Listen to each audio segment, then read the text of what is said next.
Good morning, everyone. I hope that everybody's off to a great week. It's the Savtah Racayah, and I'm here with another video on keeping our babies safe. So last week we talked about how to recognize an offender. We'll share some additional information on that topic that I didn't get to share last week. In addition, today we will be talking about knowing the signs that your child may be a victim of abuse. Before we begin today's topic, though, I just need to touch on something that's really been sitting on me for the last few days and really has been kind of sad, I don't know, but it really has bothered me, and that is the situations that we find ourselves in with the dysfunction of our family.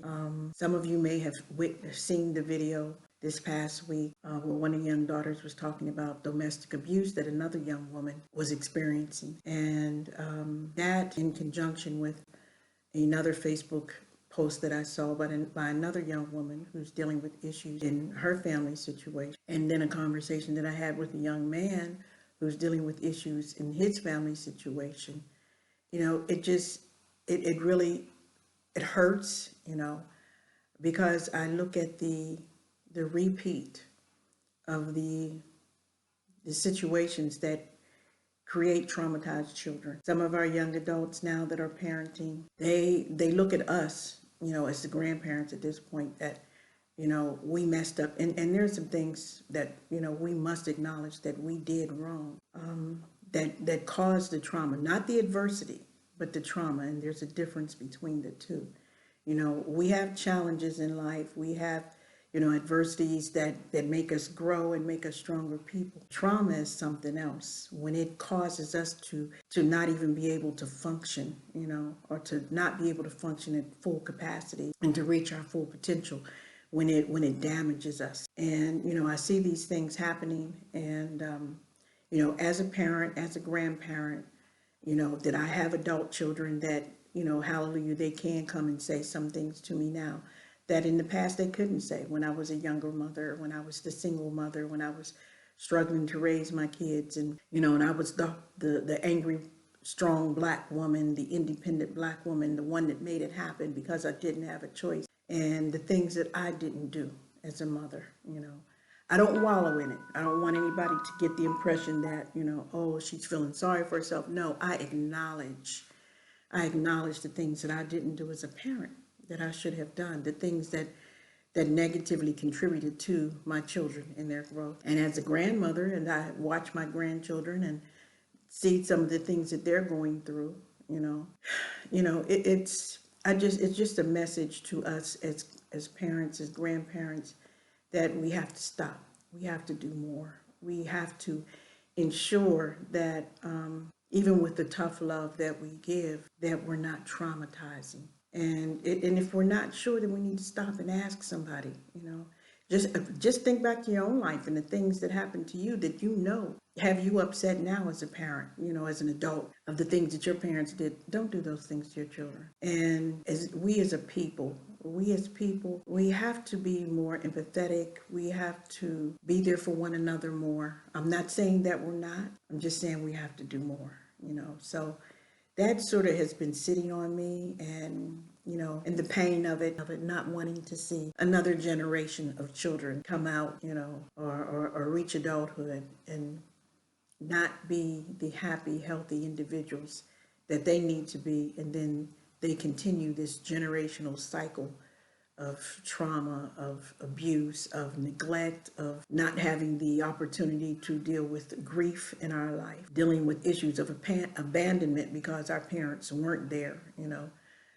Back in the day, many parents were building the community, and so they were gone. But children suffered from that, and they have feelings of abandonment. And this in my opinion, this is a truth, is acknowledged by a number of those children who were not allowed to grieve the passing of a parent or a sibling because we didn't do those things then. So even though my primary platform is molestation and sexual abuse, in 11 years of studying that topic in and of itself, studying trauma because it goes hand in hand, and having a better understanding of that, and studying family, and now taking a course on sexual health wellness, there's all of these things are related. They're interrelated with one another. So, my primary platform, as I said, is molestation and sexual abuse because of my family experience and so many others that I've talked to and their experience and their inability to come forth, to feel safe, to have somewhere to come in and to bring out what had happened to them and for them to get the help that they needed. That is my platform, but I care about all people and I want to see all of our people happy and healthy and at peace and vibrating at a level that brings them joy and brings the children joy and makes us whole as a people. So I'm going to get off my soapbox now and go ahead with today's topic. So I'm going to begin today. We're going to go back a little bit on offenders and the points that I didn't get to touch on last week in regards to children who offend. So the reality is that many of the incidents that I know of personally, and just for the record, so anyone watching this will be perfectly clear, I may refer to situations, but I will change details or not share details because maintaining the confidentiality of the individuals that have come forth is paramount. It's at the top of the list, and I would never divulge personal information on any of the videos that I do. So no one ever has to worry that, oh, she's going to say this or she's going to say that about me or my situation. No, that will never happen. That would be very unprofessional. And even though I am not a professional therapist, counselor, social worker, any of those things, I will be professional in how I carry this. So when it comes to child offenders, there are many cases where children that have been victims of sexual abuse have been, the offender has been a child themselves. If the child was 3 or 4 years old, 5 years old, 6 years old, and the older child was 9, 10, 11, 12, 14, 15, 16, there are plenty of accounts of that across the whole platform of sexual abuse. Most of what I say is not specific to the community in and of itself. Sexual abuse exists across the planet, okay? So I don't want anybody to get bent out of shape, and get it twisted that, oh, she's coming for the community. No. What I'm doing is trying to keep children safe by sharing information that needs to be shared, okay? So yes, children do offend other children. Sometimes it's a matter of children just being inquisitive. We are all sexual beings.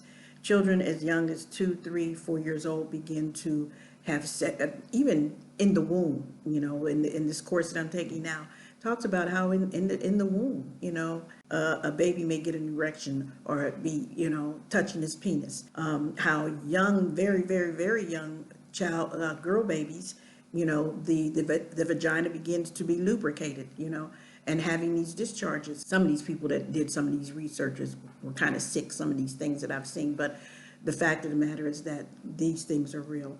And, as children, we do play house, we play doctor, we're inquisitive. There is age-appropriate behavior, and we have to teach our children appropriately, But at the same time, some things do cross the line. Some children have been exposed to things that they shouldn't have been exposed to, either in their homes or by someone else doing something to them that they shouldn't have. So we have to be realistic about this. And we have to teach our children, not only when we're teaching about body safety, about people not touching us, that we not touch anyone else, that we teach our daughters and our sons as they begin to move into puberty, they begin to have sexual urges and desires, that they cannot experiment on someone younger. That is not okay. That's part of what we have to make sure that our children know, that at no time is that okay. And you as a parent have to figure out how to help your child deal with those, with those situations and those feelings and those urges. Touching someone else, forcing someone else to perform oral sex on you, you performing oral sex on them keep telling the child to keep it a secret. None of that is acceptable. I also need you to know that in the state of Israel, from the age of 12 and 1 day, a child can have a police file opened against him or her for things that are illegal, including inappropriate sexual behavior. And this is not something that I'm assuming, having sat with the committee that I work with and with the woman who is over the social services department that deals with issues with children at Maracas OFIC, that's for the southern region of Dimona. She's explained these things to us. So, we know this to be the case. We would, not want any child, 12, 13, 14 years old, any child, to have a police file opened. So at the same time, we have to look at how we address these situations when they come up with our young children. We've heard of a situation in the kindergarten, a child that was doing something that was inappropriate, and it may be the same child that has 3, 4, 5 different situations, or the name comes up after he goes from kindergarten, she goes from kindergarten to first grade, to second grade, to third grade. I think that I know that we do a disservice to the child when we try to keep these things quiet. We have to have a standardized way of dealing with these situations and a centralized place for bringing this information within our community. And it has to be someone who is trained in dealing with these situations. We cannot have someone who lacks the empathy, lacks the understanding. We have to have an address, because if a child is doing something or, offending someone else or touching or inappropriate behavior, and it's not dealt with correctly to help the child, and there are 3 or 4 instances, but, okay, the first instance, this person knew about it, and the second instance, these people knew about it, and the third instance, somebody else knew about it, but they're not all brought together, then you can't see. You're looking at it as a one-time situation when it's an ongoing situation. And there's another level of involvement, of teaching, of training, of correction that has to be brought in. And it has to be at another level, those that are qualified to do that. I'm not saying that I'm qualified to do it, but I am saying that we have to designate how to deal with these things for the safety of all children that may be impacted by the young child that is doing these things, and for that young child's growth and development. Okay? It's something that we have to talk about, and something that we have to find a solution for. No one, whenever you have a situation that you're dealing with within a family, within an organization, within a church, within a school, within a community, it is those of us that are part of that, or that have been a part of that, that have to make the changes. We have to be the catalyst for change. It's not going to come from outside. It has to come from us. Okay? It has to come from those of us that care. So if you're not working on healing, if you're not working on making the changes, if you're not working on making things better, you're part of the problem. Know that beyond a shadow of a doubt. There's a saying that the only thing needed for evil to triumph is for a few good men to do nothing. Are you one of those few good men or women that doesn't open your mouth, that I'm not going to get involved because it's not my business? I'm going to leave that for somebody else to deal with. Well, just leave it to God and pray on it. Prayer requires action. You might think about it and meditate on how the best way to go about doing it, but you cannot just sit on your backside and do nothing and think that, God is going to make it happen. Yes, the universe does make things happen, but we have to be that flesh and blood, that bone, that body that actually makes those things happen. And I hope this is clear to everybody, okay? Don't be one of the few good men or women that does nothing, because you're contributing to so the second part of our class today, or the tips today, or knowing the signs that your child may be a victim of sexual abuse. What I'm going to do is use some slides again this week. So let's get into this. Okay, so in knowing the signs that a child may be a victim of sexual abuse, it's really important. I wish that I had known some of these signs when my children were going through what they were going through, because I probably could have stopped it earlier. So physical signs are not noticed as often, but they may exist. Some physical signs include pain, discoloration, bleeding or discharges in genitals, the anus or the mouth, persistent or recurring pain during urination and bowel movements, wetting and soiling accidents unrelated to toilet training. If physical signs are present, the child should be examined by a physician immediately to determine if sexual abuse has occurred and to test for STDs. Okay? Behavioral signs are more common. Any single sign on its own should not be taken as a definite indication of abuse, as other stressors could be the cause, such as divorce, separation, death, school problems, bullying, etc. If several signs are present, take a closer look. Signs more typical of younger children: behaving like a younger child, such as bedwetting or thumb sucking, crying a lot, has new words for private body part, resist undressing at bath, bed, toileting, or diapering, even a diapering. Babies that have been touched inappropriately or messed with may feel a certain kind of way and push the hands away. Ask other children to behave sexually or play sexual games, such as incidents at school. Mimics adult-like sexual behaviors with toys, stuffed animals, or other children. Behavior you may see in an older child or an adolescent: unexplained nightmares, other sleep problems, stomach aches, distracted or distant, sudden change in eating habits. Either they won't eat or they're drastically eating more or less, trouble swallowing, gagging.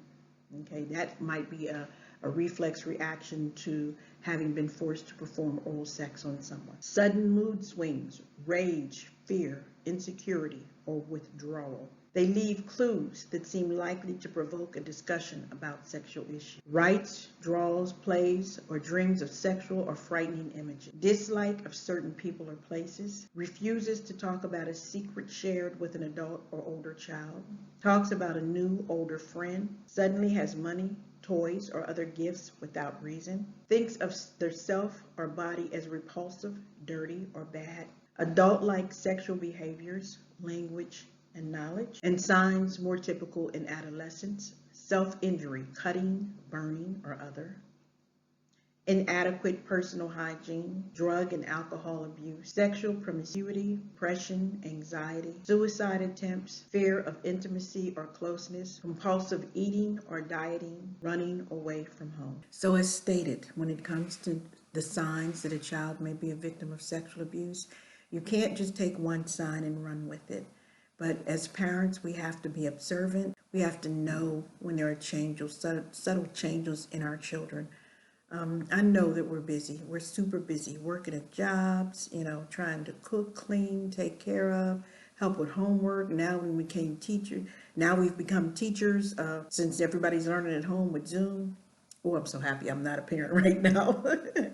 That's probably bad to say, but I would hate to have to go through that as well. But, we really, really have to be in tune with our children. We have to build the trusting relationships, and we have to, our babies have to know that they can come to us with any and everything, but we just have to be observant. We have to watch. We have to know, when they say they don't like someone, we have to sit down and find out why. It's a lot. I know it's a lot, but prayerfully, the tips that have been shared today will help someone. Again, I always have to reiterate, I am not a therapist. I'm not a social worker. I'm not a counselor. I'm a mother. I'm a grandmother. And I just wish someone had taken the time to share information with me when I was younger. I could have made a difference in my children's lives. The 14 years that I worked as a school librarian, I could have made a difference in other children's lives. I was blessed that there were children who felt comfortable coming and talking to me about issues that they may have had. None of it was sexual abuse. None of it was sexually oriented. But, there's so much more that I could have done. And I can't go back and change the past. All I can do is try to change the future for someone. So that is why I do what I do. So again, I pray that the information that has been shared today and all of the other information that has been shared in the previous videos is helpful to someone. If there are, questions that you have, if you want to talk with me directly, You know, I'm a phone call away. One sister called last week and she was like, Racayah, what happened to the video? You said you was going to do a new video every Yom Rishon. This was like Yom Revi, Wednesday. You know, and I laughed and I'm like, okay, it was a day late, but it's up, you know. So I sent her the link, you know. And it was good to know that someone is watching, someone is listening, that it is making a difference in someone's life, you know. That's all I want to do is I want to help. I want to avoid trauma as much as possible. I want to raise healthy children so that they can be healthy adults, and that in their adulthood, they're not trying to go back and fix things that were broken as children. So with that, I pray that everyone has a great week. I pray that those of you that are experiencing your challenges and your issues, that you can get the help that you need. You know, if there's something that I can do to help, even if it's just providing a phone number for a resource. If I can't do anything but that, if I can be there with you to help support you in whatever it is that you're going through, I'm here as much as I can possibly be. With that, everyone have a great week. Wishing you all the best. See you next week.